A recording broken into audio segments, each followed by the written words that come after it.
Hey friends, this is my 2014 Silverado Crew Cab Z71 5.3 liter K1500. It's a 4x4. So as you can see, I got it jacked up. My starter was going last week, and finally I got stuck at a friend of client's house, and I managed to do some of the work. Tried starting again, and after probably about 20-30 tries turning the ignition key, it started up, and I got it home, and that's as far as I wanted to try driving it. So first things first, safety. In changing out the starter, you want to jack it up. I got my hydraulic jack there, put a jack stand there for safety. Get the wheel off. That's my 1/2-inch DeWalt driver there to make it easier getting the wheel off. Tools that you'll need to change the starter. Let's go over that. All right, you're gonna need a T15 Torx head. So I'm using a 1/4-inch driver there, Craftsman tool. You're gonna need a 13mm socket.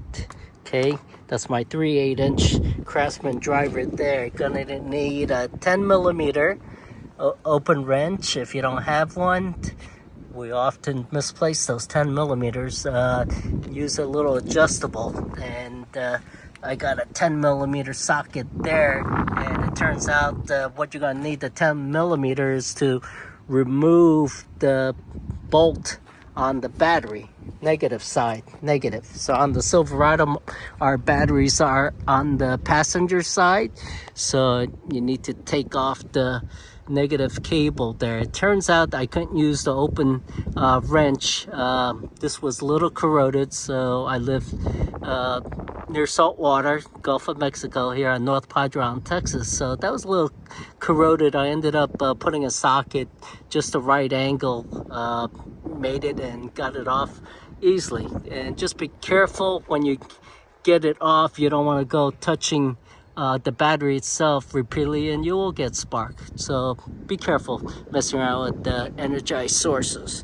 So make sure you get that off. Okay, so first things first, after you got the battery terminal off, you got your wheel off, you want to take this weatherproof shroud off. There are 18 of these Torx head screws, the T15, that you'll need to take off. It's all around the wheel well. So that's all around here. Some on the outside, some on the inside, and there's a bunch of them on this side. So I got all that off. So let me just show you, because it's gonna make it much easier getting access to the starter to remove that shroud. And I don't know if people can do it without removing it. I guess professional mechanics may be able to reach that from underneath, lift it way up, but this is much simpler. All right, so there's several things need to disconnect. Just remember, get the negative terminal off. This is the negative terminal from the battery. There is a 13mm nut right there. Need to take off using the extension driver.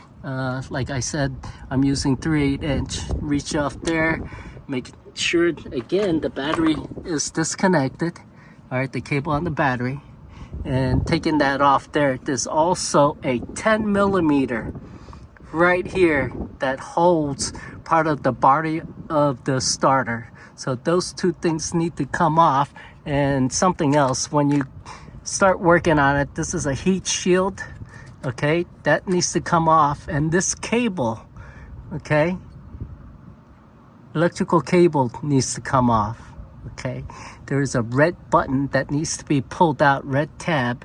Okay, needs to be pulled off, and carefully, gently wiggling back and forth, need to pull that off.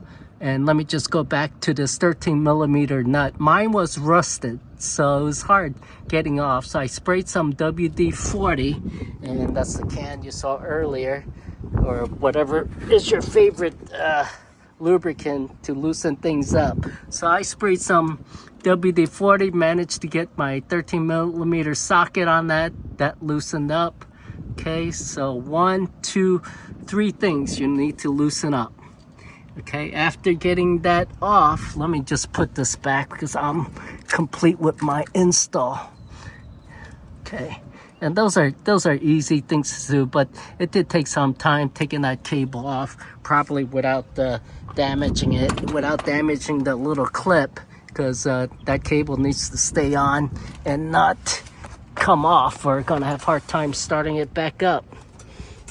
As you can see, my frame is corroded. It may happen anywhere, but I live near the beach.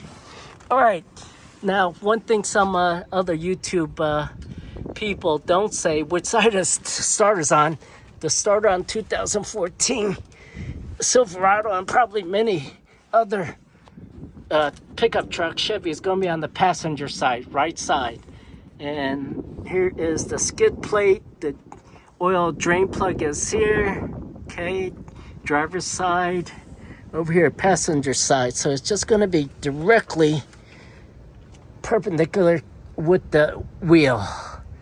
All right, there is the new starter that I've installed already.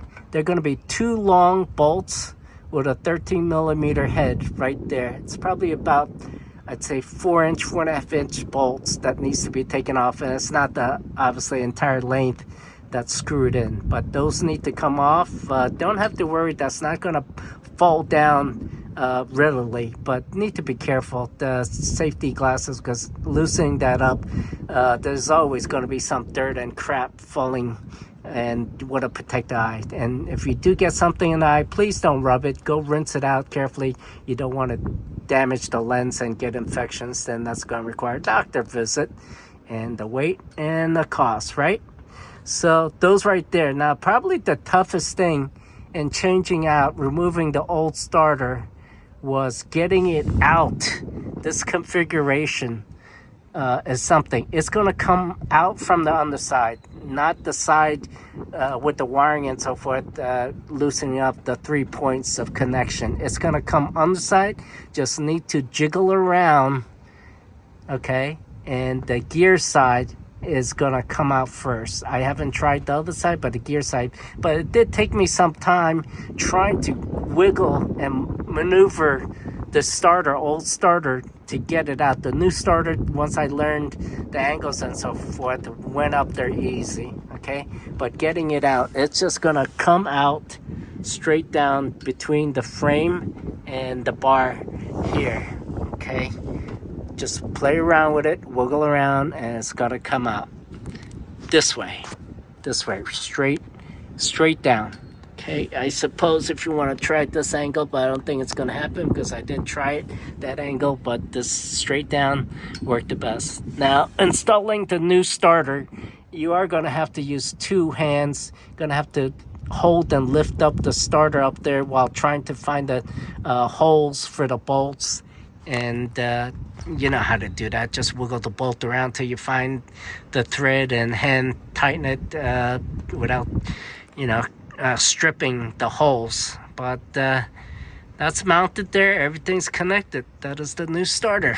And I was lucky. I ordered from Amazon Prime and it got delivered next day. I think I spent over $200, $208. That included tax or so forth, but it was next day delivery. It came late morning, but awesome. So let me get out underneath here. When you're done, just double check that everything else reconnected, and not forgetting to put things back where it needs to. So I'm gonna put the shroud back on, then after that connect the battery and try starting her up. I don't see why it wouldn't. Cheers everybody, good luck on your new starter.